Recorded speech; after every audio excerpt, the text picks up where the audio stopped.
In order for me to answer that question, I would have to tell y'all how I make music in the first place. So I would, step number one, a lot of the times I'd be in the mood, but I'd be listening to beats all the time. So no matter what the mood is, I'm listening. So when I listen to the song, let's say I'm on YouTube and I click a song and I listen to it, automatically I would get into tune with the song itself. You know, if there's like a sample of singing in the background and it seems like a real song and we're trying to get into our feelings, my body and my mind will automatically get into sync with that. But if it's a hype song like boom, boom, boom, boom, boom, boom, boom, boom, boom, boom, all of that, then my heart will start to increase in pace. I know my mind will start jumping. You know, do you understand what I'm saying? So when it comes down to music, that's how I go about it. And I would start freestyling either at the beginning of the song or when the beat drops. So I would never listen to the beat first and then come up with a flow. Ideally, I would already come up with the flow as I'm listening to the song. And secondly, whenever the pace of the song or the flow of the song or the style of the beats, rather, sorry, changes, I would switch up the flow too. So I'd freestyle. So normally I would listen to the beat, then off the rip, I'll come up with the opening bar. Quite often I'll come up with the second bar and then I have a song, because then I'll be like writing it after then, and then I'll freestyle it and go over it again and again in my head.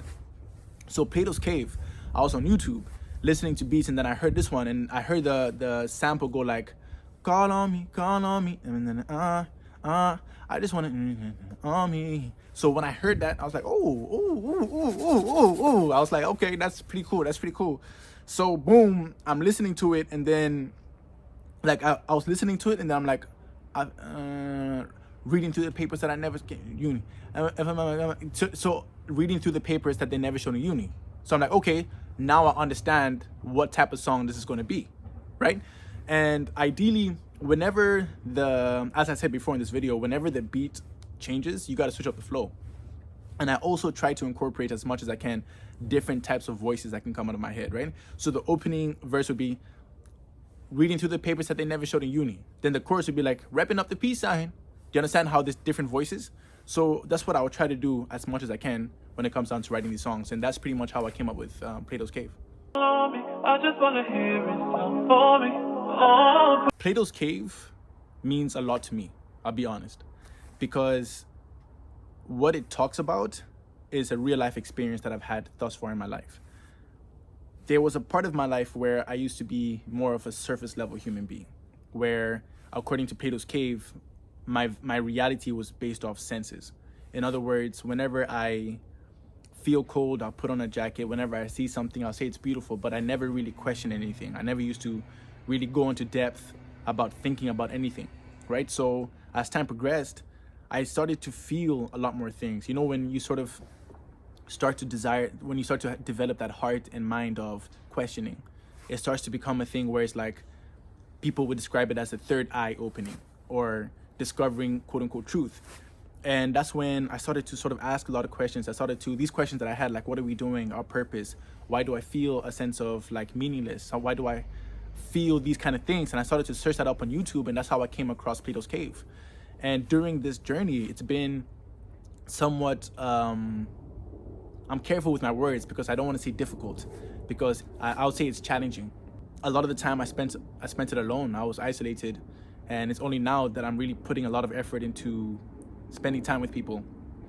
But when you really develop a different perception of the world, and you sort of question things, and you start to evaluate things, and you start to critically analyze things, it can take a toll on you for some time, and then eventually you get liberated. So during this time, I put all of those emotions, I put all of these feelings and perceptions into the song.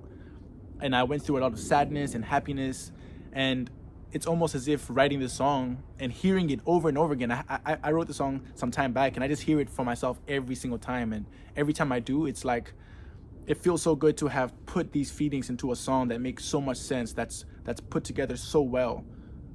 And it almost gives me an opportunity to feel like I'm not alone, even though I'm the one who wrote the song. So it's one of my I feel very proud of this project, and it means a whole lot to me. You can put it on me. I just want to hear it. I love that question, and I have an answer for it.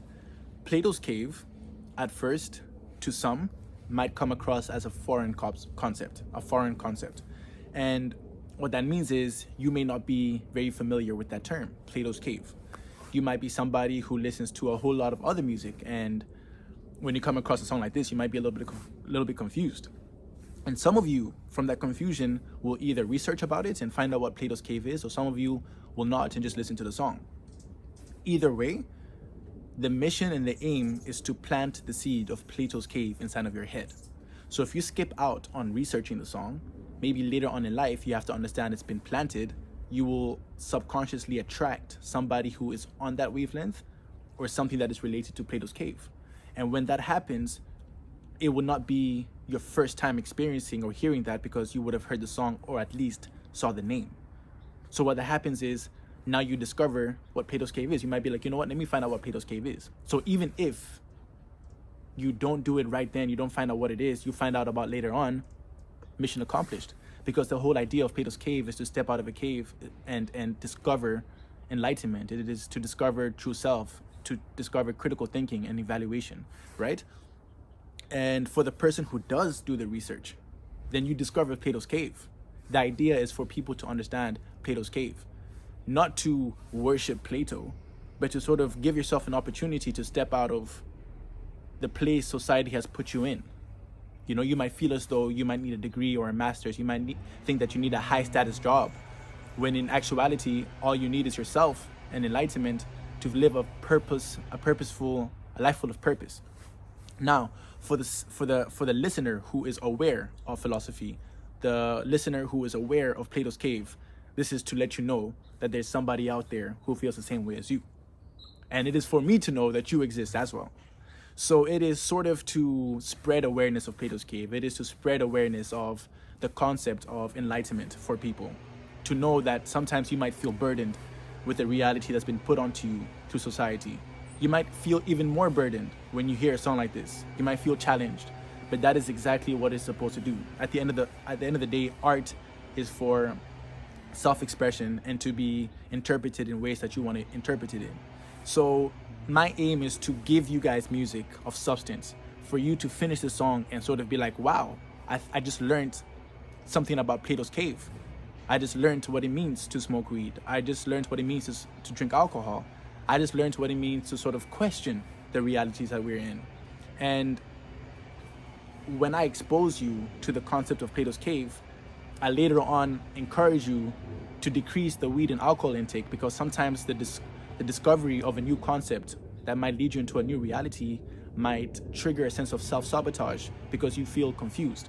So I say, turn away from the alcohol, turn away from the weed, and grasp this new concept with two of your hands and an open mind and an open heart, and allow yourself the opportunity of a newfound spiritual journey. And that's my only purpose. I want this to be something people learn from, people can hold on to, and in the future, down the line, you can be like, Plato's Cave, I want to listen to that song again, especially as you get older, you know, especially because we have so much access to information on social media. I feel like this is beautiful, and I'm just so excited for people to hear the song and for them to learn and grow from it. So that's what I hope to achieve with Plato's Cave.